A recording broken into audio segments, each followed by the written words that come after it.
Hi everyone, Jessica Paquette, the track announcer here at Parks Racing, and welcome to On the Rail, a jam-packed episode up ahead for you, featuring a look at jockey Frankie Pennington as he reflects on his Hall of Fame career, winter racing in the Northeast, and a look ahead to 2026. Stay tuned. Frankie Pennington is one of the most recognizable names and faces in the Parks jockey colony, and here's a look back at his Hall of Fame career.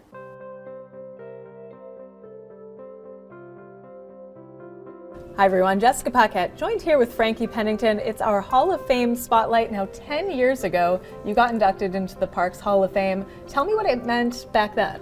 Oh, you know, it meant a lot, especially I spent pretty much all my career here and met so many people and opportunities here that when I actually did join the Hall of Fame here at Parks, it felt really amazing to do it here at home.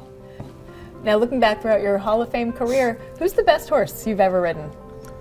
I don't know, I rode some good ones, but Maximus Mischief was always one that comes to my head, and Miss Blue Tie-Dye is probably, she always say her because she's a filly that I won a lot of stakes on back in the day, and she just always gave 100% no matter what.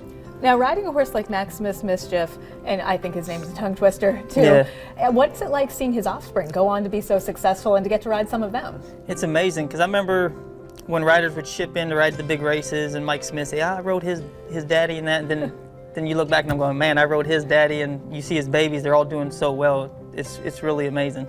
So the way time flies, you've gone from being one of the young guys in the room, now you're the respected veteran. Yeah. How is that, and what could you try to impart on the younger riders? You know, if they ever need anything, I always try to give my best advice I can give them. But we got a lot of young riders right now, and we got some good young riders right now, and it's weird being on the opposite end because I was always the baby here, so it's different, but it's nice.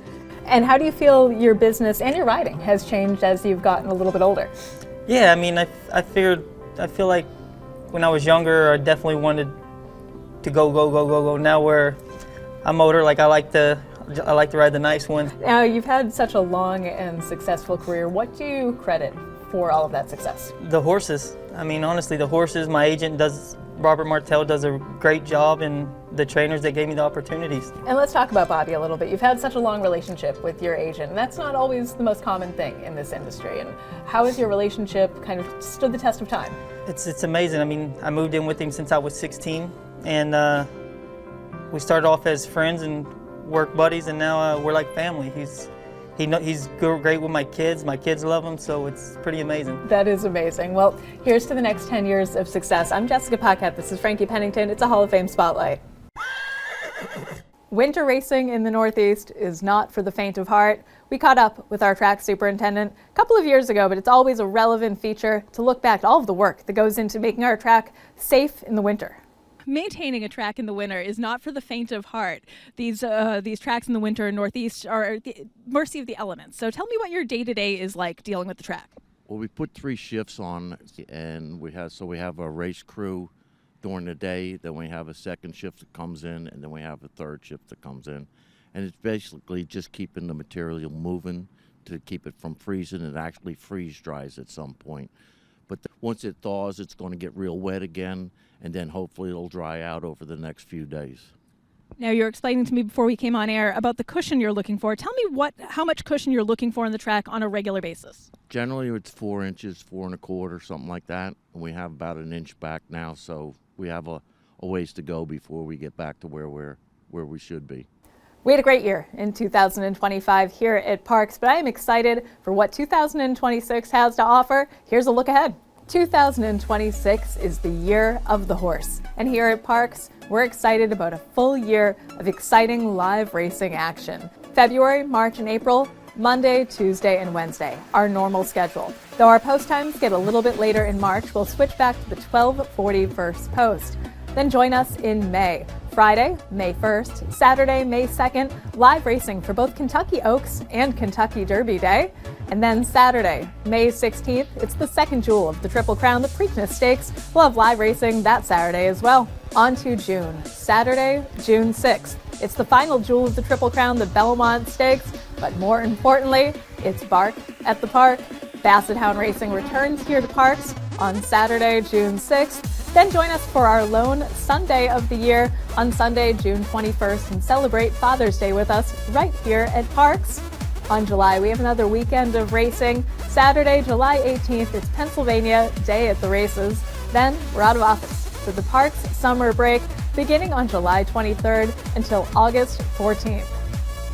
Live racing is back on Saturday, August 15th as we celebrate Owners Day here at Parks. Then mark your calendars. Saturday, September 19th, the day you don't want to miss. It's the Grade 1 $1 million Bet Parks Pennsylvania Derby and the $1 million Grade 1 Cotillion Stakes.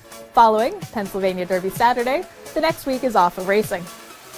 On to October, we'll be live racing on Breeders' Cup Saturday, so join us Saturday, October 31st. On to November, we're adding a day to the schedule, 4 days of racing each week in November, Monday, Tuesday, Wednesday, and Thursday. Of course, no racing on Thanksgiving Day, but we will be racing on Black Friday, the day after Thanksgiving. We are looking forward to a great 2026, and we hope to see you right here at Parks. As always, I appreciate the fan mail that we get regularly here at Parks. Here are a couple of notes from the basement.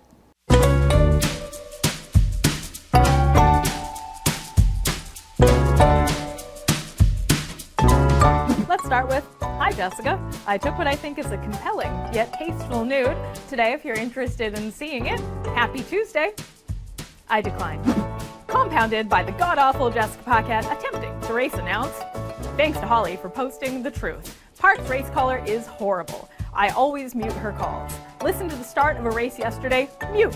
Race calling, like building houses and fighting fires, is a work for male, period. Can't argue with that. This is a whole bunch in a row.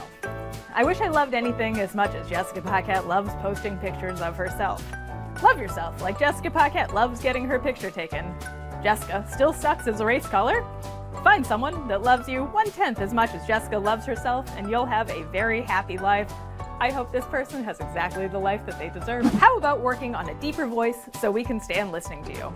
She's the worst announcer that will ever call a race. No question. I have to mute nonstop. It's embarrassing. My favorite is when they call me shrill.